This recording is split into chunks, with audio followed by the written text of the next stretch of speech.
The Virginia governor recommends wearing a mask in public, but he could also arrest you for it. Believe it or not, the same law that unmasked the Klan makes it a felony to wear a mask in public. So what should you do?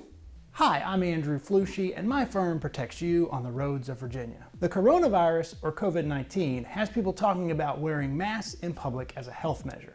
This video is not about the health impacts of wearing a mask in public. We're going to look at, can you mask up, what the legal risks are, and how you can try to protect yourself. First, the law. Virginia says it's a Class 6 felony to wear a mask in public. There are some exceptions which we'll get to later. Why does this law exist?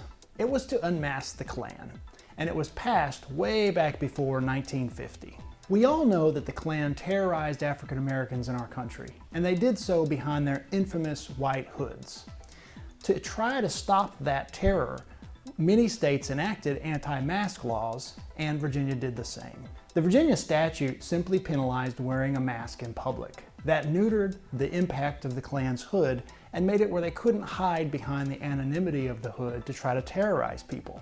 You might think that we don't need this law anymore, but you might be surprised. As recently as 1991, there was a prosecution right here in the city of Fredericksburg of a Klansman wearing a Klan hood walking down the street.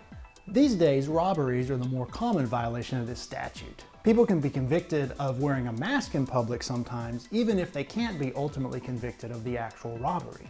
So how does all this apply to you, and why should you care?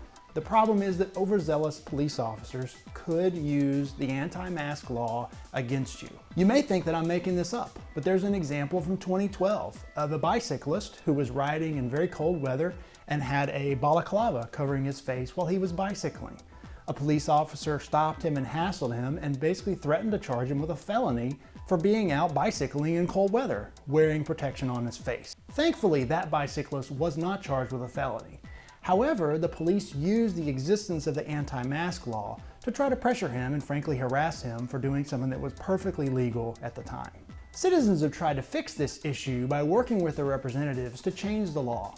There was an attempt in 2013 that would have allowed cold weather gear when you're out and about in a cold weather. That would have been an exception under the mask law.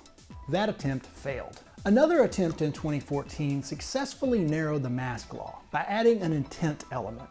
So now the current status of the law is you have to be caught wearing a mask, and the Commonwealth would have to prove that you had the intent to conceal your identity. But you are still subject to a police officer's discretion when he's judging your intent on the street if you're wearing a mask. If you're wearing a surgical face mask right now during the pandemic, perusing the aisles of produce at the grocery store, the odds are pretty good that a police officer is not going to hassle you and claim that you had some kind of ill intent. But what if you're wearing a homemade bandana or t-shirt mask, waiting outside a convenience store for a ride to pick you up to take you to work? A police officer in that situation very well might think that you have ill intent or that you're trying to conceal your identity. Fortunately, there's a legal solution for all of this. The felony mask statute has an exception. The governor, by executive order, can waive the entire statute for a specific period of time. I know, right? There's literally a way for the governor of Virginia to allow anyone to wear a mask in public or private during, I don't know, say, a health crisis. Crazy enough, that exception to allow the governor to waive the statute was added in 2010. 1 year after, the Virginia government did a massive preparedness study at different levels to prepare for, wait for it, a flu pandemic. Perfect. This seems like an easy fix. 1, the governor recommends that you wear a mask. And 2, the statute has an exception the governor can invoke in one of his many executive orders he's issued on COVID-19. Oh wait, here's the kicker. He hasn't invoked the exception. Why not? I assume because he still wants to be able to arrest certain people for wearing a mask in public. What should you do? First, be safe. Make sure you read all CDC recommendations for masks and other protective gear. Next, be careful. Unless the governor of Virginia invokes the statutory exception, it's still a potential crime to wear a mask in public in Virginia. Finally, be smart. Know your rights. You're likely safe from prosecution for wearing a mask during the height of the COVID pandemic. However, a police officer could still hassle you if they want, especially if they think you look suspicious for some other reason. Next, we're going to shift gears a little and talk about what police say. I'll see you in the next video.